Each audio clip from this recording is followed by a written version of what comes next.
Olá, sétimo ano, tudo bem com vocês? Espero que sim. Hoje, terça-feira, dia 17 de novembro de 2020, é a nossa sétima aula do quarto bimestre. Então, pegue aí o seu livro e o seu caderno e vamos dar início à nossa aula de hoje, fazendo a correção dos exercícios da aula passada. Pegue aí seu livro e abra na página 93. Número 1. Individualmente, essa questão aqui foi adaptada, pesquise sobre os teatros apresentados no texto, que acabamos de ler. Procure imagens e histórias, as peças que estão em cartaz. Escreva o resultado abaixo. Então, vocês aprenderam aí por diferentes teatros aí espalhados no mundo. E eu separei um teatro que é muito famoso aqui no Rio de Janeiro, que é o Teatro Municipal aqui do Rio de Janeiro. Atualmente, gente, o Teatro Municipal do Rio de Janeiro, ele se reinventou para continuar levando ao público o melhor da música de concerto, da ópera e do balé durante esse período de pandemia. Uma intensa programação virtual está sendo realizada nas plataformas visuais do teatro e você não pode ficar de fora.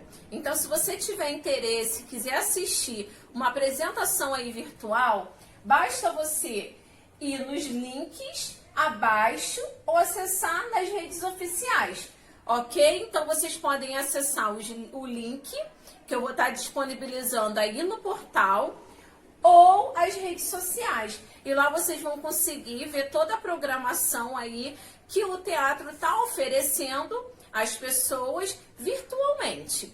Vai ser bem interessante e bem legal. Então, você pode ter essa experiência aí e eu tenho certeza que você não vai se arrepender.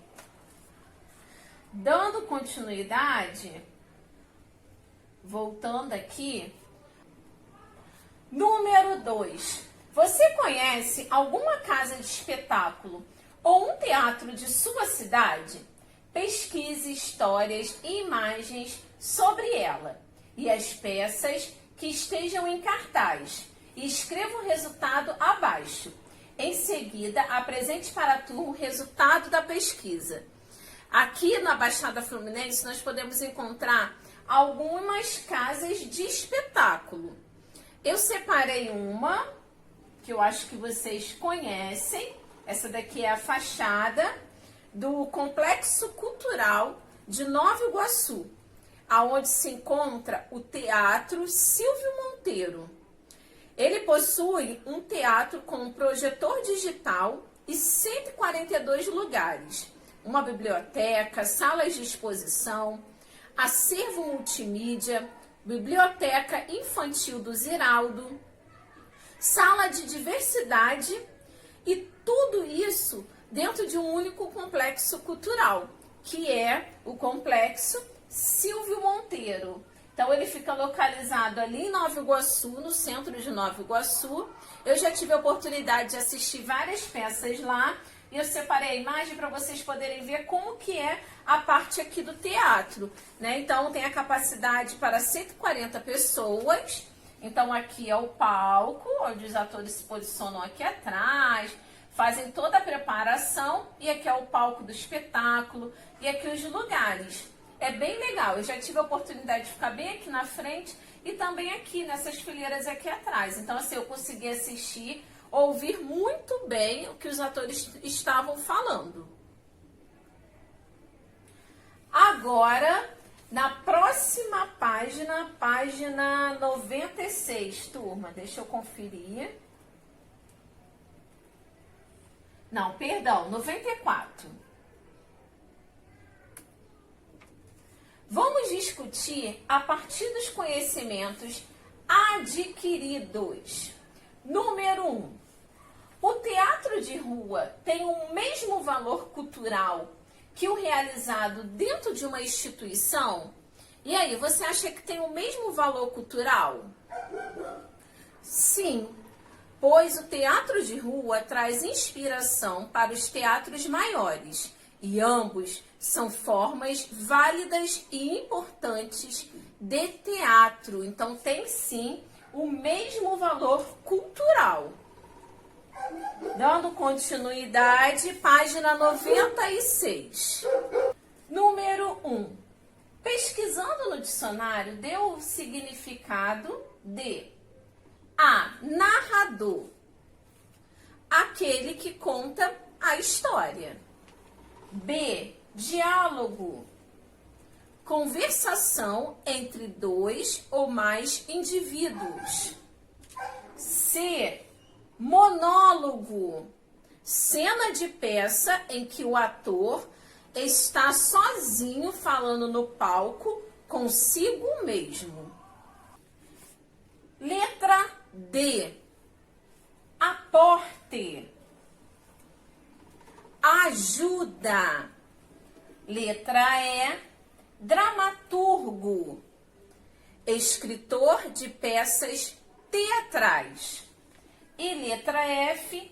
Cenário, elementos físicos ou virtuais que compõem o local das peças.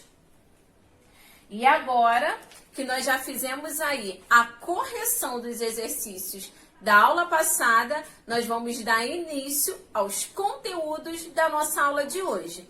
Então, pegue aí o seu caderno e escreva aí quais são os conteúdos que nós vamos trabalhar hoje. E lembrando, turma, que hoje nós vamos fazer a revisão de alguns conteúdos aí do quarto bimestre. Então, vamos relembrar um pouquinho da artista Celeida Tostes. Vamos relembrar também um pouquinho do mestre Vitalino, o barroco, a diferença de uma obra bidimensional e tridimensional. Não esqueçam de anexar todas as informações aqui do meu slide aí no seu caderno. E lembrando que esses conteúdos aqui nós estudamos também no livro de vocês, da página 75 até a página 84. Então, vamos começar relembrando sobre a artista Celeida. Celeida Tostes elege o barro como matéria-prima por excelência de sua obra. A produção dessa artista conduz a cerâmica para além da funcionalidade, colocando-a como uma forma de exercício experimental no âmbito da pesquisa na arte contemporânea. O tema da feminilidade é um fio condutor de sua obra, acompanhado dos demais temas a ele relacionados. Fertilidade juntamente com maternidade, fragilidade e resistência, nascimento e morte. E também ela fala do corpo. Então, a Celeida é uma artista que ela faz aí um trabalho todo expressivo em relação ao corpo, à mulher, a relação aí de morte e nascimento, tudo isso dentro das suas intervenções urbanas e também dentro das suas apresentações. Agora, nós vamos observar, aqui relembrar, essa aqui é a nossa artista, Celeida. E essa daqui é uma das suas apresentações. É uma performance que a artista faz ali com a relação do barro. Então, ela trabalha com o barro, tem o barro como matéria-prima de muitas de suas obras e ela fez essa performance aqui. Então, ela quis dizer que ela estava entrando ali num casulo, vocês lembram? E ali ela estava se conectando com o nascimento, as questões aí de nascimento, de crescimento, a questão da mulher, né, de gerar um ser dentro de você, isso tudo dentro dessa performance. Na obra de Tostes, percebemos um vínculo orgânico entre os temas escolhidos e a matéria-prima eleita. Em depoimento, a artista revela: meu trabalho é o nascimento. Ele nasceu como eu mesma nasci, de uma relação. Relação com a terra, com o orgânico, o inorgânico, o material, o vegetal. Misturar os materiais mais diversos e opostos. Entrei na intimidade desses materiais, que se transformaram em corpos cerâmicos. Começaram a surgir bolas com furos, com fendas, com rompimentos que me sugeriam passagem. Senti então a necessidade imensa de misturar-me com meu material de trabalho, sentir o barro em meu corpo, fazer parte dele, estar dentro dele.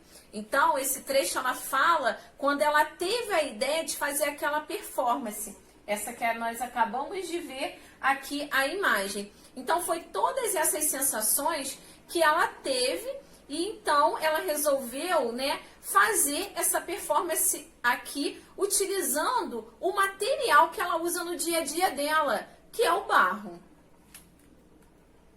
Então, aqui vocês conseguem ver no outro ângulo, a performance.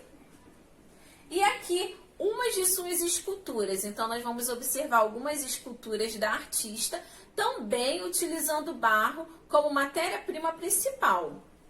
Então, essa daqui, então você vê aqui o círculo, que ela fala em relação à bola com o furo. Mais essa aqui, mais essa escultura toda feita de barro. Essa necessidade enseja a obra Rito de Passagem, onde, com a ajuda de duas assistentes, Tostes envolve-se em argila, formando em torno de si uma ânfora, deslizando depois para fora desse útero simbólico e renascendo.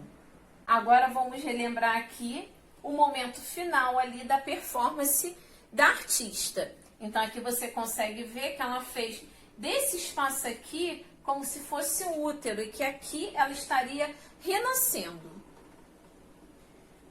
Agora vamos relembrar um pouquinho de outro artista que também trabalha com o barro, que é o mestre Vitalino. Vitalino Pereira dos Santos, que nasceu em Caruaru, Pernambuco, em 1909, é ceramista popular e músico. Filho de lavradores, ainda criança, começa a modelar pequenos animais com as sobras de barro usado por sua mãe na produção de utensílios domésticos, para serem vendidos na feira de Caruaru. Então, o mestre Vitalino, ele iniciou ali, o desejo, a vontade de trabalhar com barro, observando a sua mãe, que já fazia utensílios, para vender lá na feira de Caruaru, utensílios domésticos, e com as sobrazinhas, o que ele fez? Ele começou a fazer pequenas esculturas. Vitalino foi responsável por uma arte simples, que encantou o mundo e o tornou famoso. Em janeiro de 1949, a fama de mestre Vitalino foi se ampliando com uma exposição no MASP, que é no Museu de Arte de São Paulo. Agora nós vamos observar aqui o mestre Vitalino ali na sua janela da sua casa de barro, com uma de suas esculturas. Ele aqui, na produção, fazendo. Então, ele, era bem simples, uma pessoa bem simples, mas que conseguiu levar a arte, nordestina até outros países. Aqui mais uma, de suas obras. Agora nós vamos observar algumas obras que foram expostas no Museu do MASP, em São Paulo. Em 1955, fez parte de uma exposição de arte primitiva e moderna, na Suíça. Mestre Vitalino se notabiliza por suas figuras inspiradas nas crenças populares, em cenas do universo rural e urbano, no cotidiano, nos rituais e no imaginário da população do sertão nordestino brasileiro. Ainda criança, começa a modelar pequenos animais de seu repertório rural, como boi, bode, burro e cavalo. Agora nós vamos observar mais algumas de suas obras de arte. Então aqui, Mestre Vitalino, ele mostra aqui o dia a dia dos trabalhadores, aqui da família indo para a roça trabalhar, aqui dos músicos, né, que fazem as apresentações aí em praças ou na rua mesmo. Aqui, ó, né, dos pais de família depois aí do trabalho, jogando, conversando. A família novamente aqui presente. Eu coloquei essa imagem porque uma das dúvidas das pessoas é em relação se Mestre Vitalino, ele não pintava suas esculturas. Algumas esculturas ele não pinta, permanece ali do jeito que tá. Então ele modela, faz a modelagem, as expressões, mas deixa ali o barro cru. E algumas outras ele pinta, que é o caso dessa daqui. Então aqui vocês conseguem observar a família e olha aqui os burrinhos presentes, né? O burrinho, o cachorro, outro cachorro. E aqui, Mestre Vitalino com duas pequenas esculturas feitas por ele. E quando se fala de barro também, de escultura, nós vamos relembrar sobre o movimento barroco, que trabalha tanto o barro, a pedra-sabão, a madeira e trabalha também com esculturas. Minas Gerais foi o centro mais emblemático do barroco no Brasil. No entanto, podemos encontrar influências desse estilo em outros locais do país. Em Minas Gerais, além de Aleijadinho, o grande nome da arte barroca mineira, destacam-se as pinturas de Mestre Ataíde. Então, Mestre Ataíde e Aleijadinho são os principais artistas que trabalham o movimento barroco. Então, o barroco mineiro. Aqui vocês vão observar uma escultura feita por Aleijadinho. Essa outra escultura aqui já foi feita pelo mestre Ataíde. Então, aqui nós podemos observar essa igreja aqui. E nessa igreja em especial, você encontra diversas esculturas de diversos artistas, mas o que se destacam são esculturas feitas por Mestre Ataíde e por Aleijadinho. Então, aqui essa igreja. Aqui vocês conseguem ver o detalhe aqui, ó, dessa fachada. Olha só, como o barroco, ele é rico em detalhes. Agora, nós vamos relembrar um pouquinho em relação a uma obra bidimensional e uma obra tridimensional.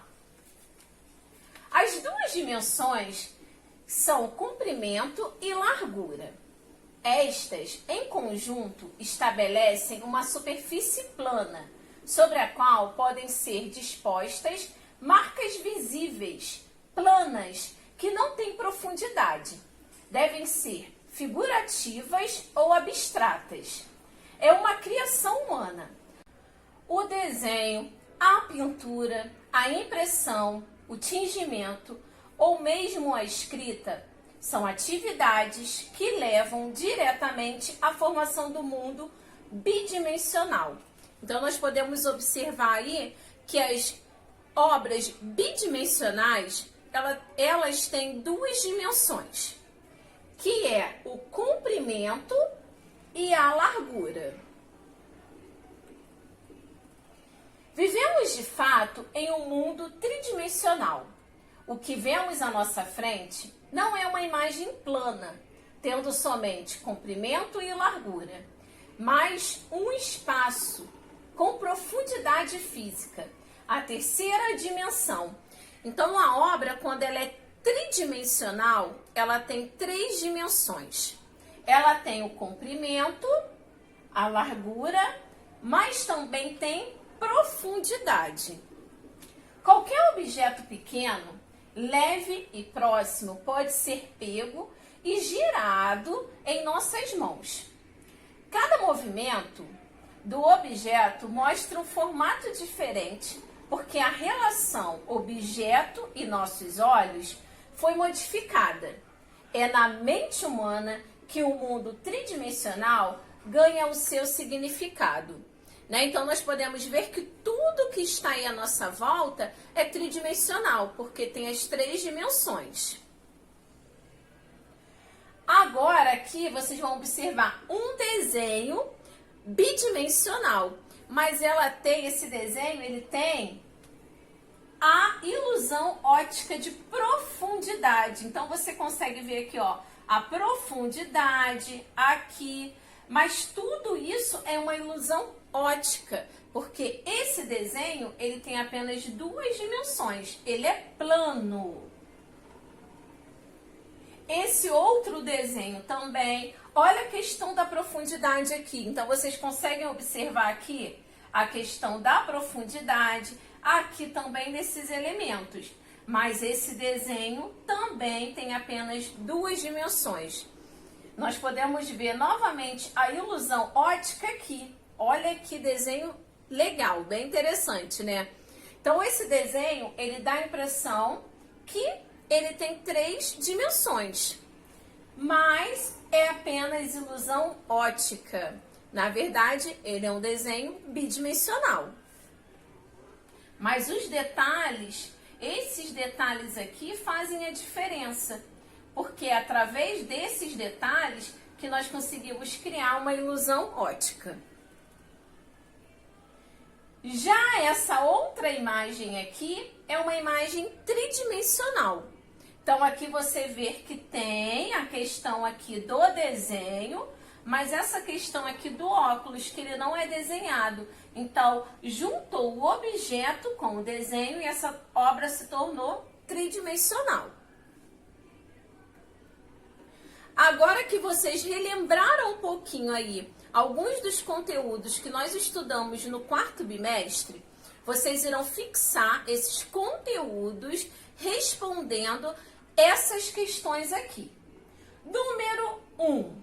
Mas antes de eu fazer a leitura, eu quero lembrar a cada um de vocês que vocês precisam copiar todas as informações do slide e as perguntas também, aí no caderno de vocês. Agora sim, vamos ler. Número 1. Considere as seguintes afirmações sobre o barroco brasileiro. Lembrando que é sobre o barroco brasileiro. Número 1. A arte barroca caracteriza-se por apresentar dualidades, conflitos, paradoxos e contrastes que convivem intensamente na unidade da obra. Segunda afirmação. O conceptismo e o cultismo, expressões da poesia barroca, apresentam um imaginário bucólico, sempre povoado de pastoras e ninfas. E terceira afirmação, a oposição entre reforma e contra-reforma expressa no plano religioso os mesmos dilemas de que o barroco se ocupa. Agora, em relação àquelas 3 afirmações, quais estão corretas? Letra A, apenas a número 1. B, apenas a número 2. C, apenas a número 3. Letra D, apenas a número 1 e a número 3. Letra E, a número 1, a número 2 e a número 3. Marque aqui a resposta correta. Só tem uma resposta correta. Qual é ela? Letra A, B, C, D ou letra E? Número 2. O trabalho do artista Mestre Vitalino ilustra uma situação comum em algumas regiões do país, como a representação de famílias de retirantes nordestinos. Mestre Vitalino, ao abordar esse tipo de representação, aborda temas A.